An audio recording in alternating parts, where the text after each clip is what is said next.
नमस्ते मेरी YouTube family. तो आज की क्लास में हम पढ़ेंगे, ठीक है, चैप्टर 2 का पार्ट 5। ठीक है, चैप्टर 2 का पार्ट 5। इसमें हम क्या कवर करेंगे, इसमें कवर करेंगे कि इमेज का पोजीशंस क्या होगा। जब अलग ऑब्जेक्ट को अलग अलग पोजीशंस पे रखते हैं तो इमेज का पोजीशन क्या होगा, इमेज कैसा बनेगा, उसकी कैरेक्टरिस्टिक कैसे होंगे। तो देखो सबसे पहले समझते हैं। देखो यहाँ पे हेडिंग है अवतल दर्पण द्वारा प्रतिबिंब का बनना, यानी image format by concave mirror. Concave mirror मैंने आपको बताया था, कॉनकेव मिरर ऐसा मिरर होता है जिसका प्रवर्तक पृष्ठ या रिफ्लेक्टिंग सरफेस बाहर की ओर होता है। ठीक है, बाहर की ओर होता है।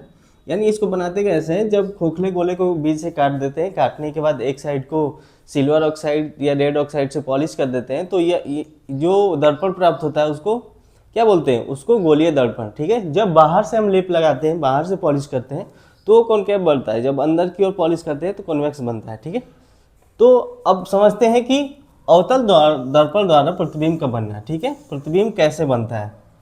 देखो अवतल दर्पण द्वारा बने प्रतिबिंब की स्थिति, आकार व प्रकृति वस्तु के दर्पण के बीच दूरी पर निर्भर करती है। यानी कहने का मतलब ये है कि इमेज का कैरेक्टरिस्टिक्स कैसा होगा। ठीक है, इमेज का आकार शेप कैसा होगा, ठीक है, कैरेक्टरिस्टिक कैसा, वस्तु के दर्पण के बीच की डिस्टेंस पे डिपेंड करती है। लाइक कहने का मतलब ये है कि इमेज कैसा बनेगा ये किस पे डिपेंड करता है, इमेज कैसा बनेगा ये डिपेंड करता है कि जो वस्तु है दर्पण से कितनी दूर है, कितनी पास है, कितनी दूर है। ठीक है, तो अलग अलग पोजीशंस पे हम ऑब्जेक्ट को रख के चेक करेंगे कि वस्तु कैसी बन रही है, उसकी कैरेक्टरिस्टिक्स, जो वस्तु है उसका इमेज, उसका प्रतिबिंब कैसा बन रहा है, उसका कैरेक्टरिस्टिक्स को जानेंगे। ठीक है, तो देखो सबसे पहला है, देखो इंग्लिश में image format by concave mirror depend on position of object. ठीक है, shape, size and distance between the mirror. ठीक है, यानी यही कहने का मतलब यही है कि जो ऑब्जेक्ट का इमेज बनता है वो किस पे डिपेंड करता है। ऑब्जेक्ट का इमेज हमेशा किस पे डिपेंड करता है, ऑब्जेक्ट का इमेज हमेशा वस्तु और दर्पण के बीच की दूरी पे डिपेंड करता है। ठीक है, वस्तु का आकार कितना है, शेप कितना है, साइज कितना है, तो ये इस पे डिपेंड करता है। ठीक है, तो देखो पहला पोजीशन, ठीक है, कंडीशन 1,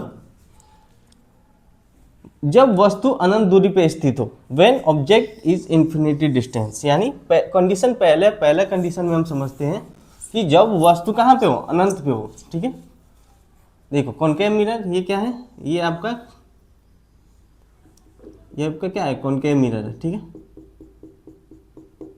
ये आपका कॉनकेव मिरर है। ठीक है, इसका जो रिफ्लेक्टिंग सरफेस है, इसका मिड पॉइंट को क्या बोलते हैं, इसको मिड पॉइंट को हम बोलते हैं पोल। ठीक है, पोल बोलते हैं, हिंदी में क्या बोलते हैं, ध्रुव। ठीक है, अब देखो ये क्या है, ये आपका सेंटर ऑफ कर्वेचर हो गया, ये क्या हो गया, मुख्य फोकस हो गया। ठीक है, अब देखो पहले कंडीशन में जब वस्तु अनंत दूरी पे हो, ठीक है, तो मान लीजिए क्या है, ये है आपका ऑब्जेक्ट। ठीक है, इसका नाम दे देते हैं ए बी। ठीक है, ये क्या है, ऑब्जेक्ट है ए बी। ठीक है, अब देखो यहां से एक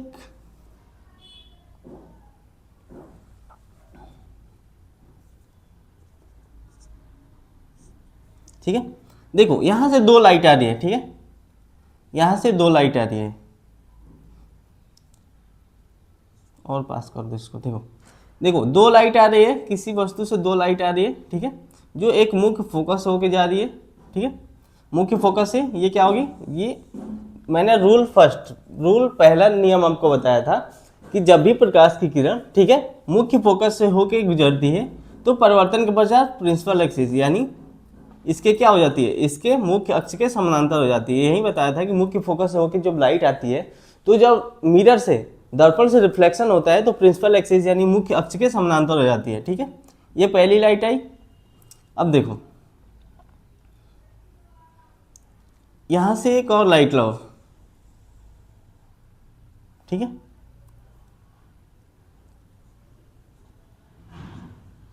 वो क्या हो जाएगी, फिर उसी वापस लौट जाएगी। देखो ये तीसरा नियम आपको बताया था मैंने।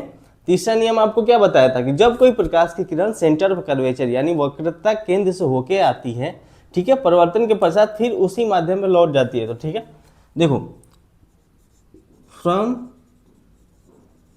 Rule first, from rule third. ठीक है, फ्रॉम रूल फर्स्ट, पहले नियम से क्या है, पहले नियम से जब प्रकाश की किरण आ रही है प्रिंसिपल फोकस होके तो परिवर्तन हो रहा है तो प्रिंसिपल एक्सिस के क्या हो जाती है, समानांतर हो जाती है। रूल थर्ड, ठीक है, पहले रूल थर्ड, जब वक्रता केंद्र, ठीक है, ये सेंटर ऑफ कर्वेचर है, सेंटर ऑफ कर्वेचर से होके आ रही है तो रिफ्लेक्शन के बाद फिर उसी वापस लौट जा रही है। तो अब देखो यहाँ पे ये क्या है, वस्तु यहाँ पे काट रही है तो ये इसका कहाँ पे बनेगा, इसका जो देखो यहाँ पे कट रही है, दोनों पॉइंट दोनों जो लाइट है कहाँ पे आके मिली है एक्चुअल में, यहाँ पे फोकस में, ठीक है, फोकस में मिली है। और ये क्या हो गया, ये बी हो गया, ये ए हो गया, ठीक है। तो यहाँ से इमेज क्या बना, जब वस्तु को अनंत पे रखते हैं, पहला कंडीशन जब वस्तु को अनंत पे रखते हैं तो इससे क्या पता चला, पहला पता चला कि इमेज क्या है, रियल है, ठीक है। पहला कैरेक्टरिस्टिक्स क्या पता चला, रियल है। दूसरा क्या है, इरेक्ट, इरेक्ट का मतलब उल्टा, ठीक है। तीसरा क्या पता चला, फोकस पे बना है, इमेज कहाँ पे बना है, मुख्य फोकस पे, प्रिंसिपल एक्सिस पे, ठीक है। इमेज मेड इन प्रिंसिपल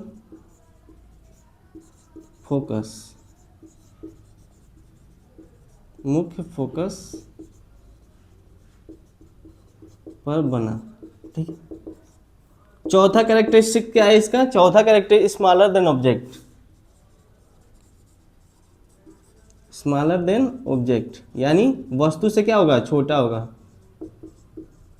छोटा होगा वस्तु से, ठीक है। तो पहला कंडीशन क्या बताया, पहला कंडीशन जब वस्तु को अनंत पे रखा जा रहा है, ठीक है, अनंत पे रखा गया तो दो लाइट आ रही है, एक फोकस से गुजर गई और एक सेंटर ऑफ कर्वेचर से, तो ये दोनों पॉइंट यहाँ पे कहाँ पे आके कट गई, यहाँ पे आके मिली, और ये कहाँ पे है, ये फोकस पे है। तो देखोगे कि ये ए बी था तो ये क्या हो जाएगा, बी ए, ठीक है, ये उल्टा हो गया, ठीक है। तो पहला पॉइंट समझ में आ गया आपको, ठीक है। दूसरा कंडीशन देखो,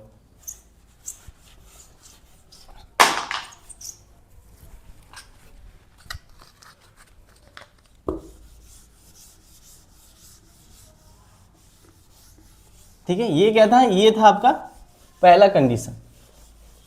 अब देखो दूसरा कंडीशन,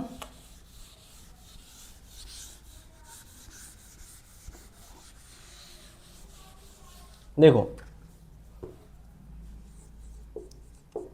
कंडीशन सेकेंड, ठीक है, जब वस्तु को when object placed infinity and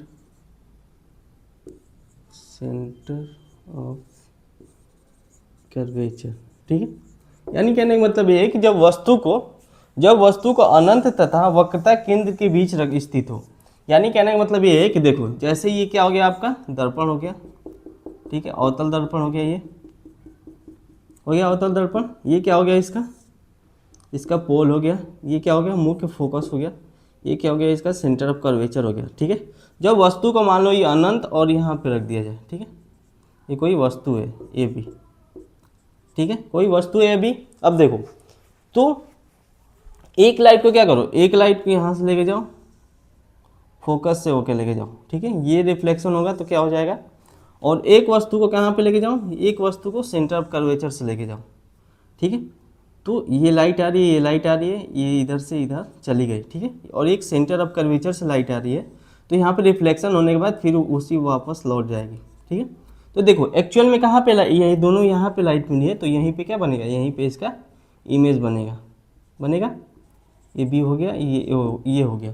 तो इस प्रकार से देखो फ्रॉम रूल फर्स्ट, पहला नियम आपको बताया था, जब कोई प्रकाश की किरण मुख्य फोकस से होकर गुजरती है, तो टकराने के बाद वो क्या हो जाती है, मुख्य अक्ष के समानांतर हो जाती है। दूसरा नियम क्या था कि जब कोई प्रकाश की किरण सेंटर ऑफ कर्वेचर वक्रता केंद्र से होकर जाती है तो टकराने के बाद फिर उसी माध्यम में लौट जाती है।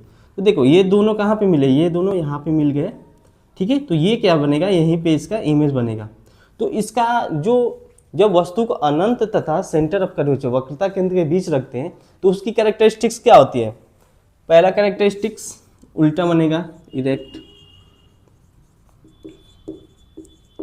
उल्टा, दूसरा कैरेक्टरिस्टिक्स ऑलवेज देखो, दूसरा characteristics between centre of curvature and focus, यानी वक्रता केंद्र तथा मुख्य फोकस के बीच प्रतिबिंब बनेगा। ठीक है, ये क्या होगा, दूसरा हो गया। तीसरा क्या होगा, वास्तविक। तीसरा क्या हो गया, रियल इमेज। रियल इमेज वास्तविक, ठीक है, वास्तविक। चौथा क्या होगा, चौथा smaller than object. Smaller than object यानी क्या होगा, वस्तु से छोटा। तो मैंने आपको दो कंडीशन पढ़ा दी कि जब वस्तु को अनंत पे रखा जाए या वस्तु को सेंटर ऑफ कर्वेचर वक्रता केंद्र और अनंत के बीच रखा जाए, तो दोनों कंडीशन में कैसे इमेज बनेगा हमने बहुत ही अच्छे से समझ लिया। ठीक है, अब तीसरे क्लास में हम पढ़ेंगे, तीसरे क्लास मतलब अब नेक्स्ट क्लास में हम पढ़ेंगे जब वस्तु को वक्रता केंद्र पे रखा जाए तो इमेज कहाँ पे बनेगा, कैसा बनेगा। ठीक है, अगले क्लास में हम पढ़ेंगे। Thank you so much. Channel को सब्सक्राइब कर लीजिए, ठीक है, जो भी वीडियोज है, ताकि आपको सबसे पहले आपके पास पहुंच जाए। तो प्लीज़ चैनल को सब्सक्राइब कर लीजिए और फ्री ऑफ कॉस्ट, जैसा कि मैंने आपको वादा किया था, free of cost class 10th 11th 12th physics chemistry में आपको बहुत अच्छे तरीके से समझाऊंगा। ये किसी भी कॉम्पिटिटिव एग्जाम्स के व्यू से या क्लास 10th बोर्ड के एग्जाम के व्यू से आप ये बहुत ही आसान तरीके से, इससे आसान तरीका नहीं हो सकता। ठीक है, तो मैंने आपको समझा दिया। अगले क्लास पार्ट 6 में हम क्या पढ़ेंगे, पार्ट 6 में हम पढ़ेंगे जब वस्तु को कहाँ पे रखा जाए, जब वस्तु को सेंटर ऑफ कर्वेचर पे रखा जाए, जब वस्तु को फोकस पे रखा जाए। तो ये दो कंडीशन पे हम बहुत ही अच्छे तरीके से